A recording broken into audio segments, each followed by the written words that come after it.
So you brought up a good point. Like, why are people breathing with their mouth? Why is that such a common thing? Because it didn't Yeah. even cross my mind that there was some reasons behind that. The reason I bring it up is because here's what happens. So, and there's probably a lot of people thinking about that when they hear this right now, is people always say, well, we've been breathing and living for thousands of years. Like our cavemen didn't need mouth tape. Like this sounds so stupid. It's that old argument. But here's the thing. All the research tells us a couple of things. So we've changed. Our society has changed. And there's a couple of serious things that have changed that is causing us to become mouth breathers, right? So we've evolved. There's reasons for that. We're not the same as who we were 50 years ago. Okay. So what the research tells doctors and everybody, scientists, right? James Nestor writes about it in his book, and all the doctors that I talk to, like Dr. Elfie out of Houston, he's one of the largest, most well-known airway doctors out of Houston, Texas. Okay.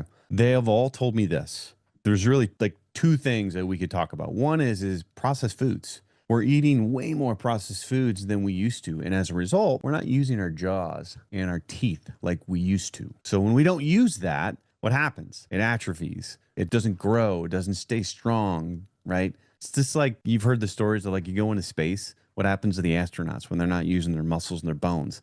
Like they atrophy and they wither and they get weak. What do you think's happening to our jaw, right? And our teeth and everything here because we're not like chewing good foods. That's number one. And number two, this was a strange one that I didn't know because I asked Dr. Alfie down in Houston, I said, what else is the reason? And he goes, it's breastfeeding. Okay. Huh. So here's why. So in the 70s, what happened was the food industry introduced formula. And what happened? We started pulling the babies off the boob. Okay. And I was one of the earliest generations of that, where I was fed more formula than breastfeeding. Okay. Because for the longest time, we're told, oh, this is easy. It's just as healthy. You're getting more for the baby, all that kind of nonsense, right? But what's happening is when a baby is breastfeeding, he or she is using his muscles, his tongue. It's learning how to breathe better, right? So it's creating this foundation of everything around the mouth, the nose for proper breathing and good jaw movements, all of that, right?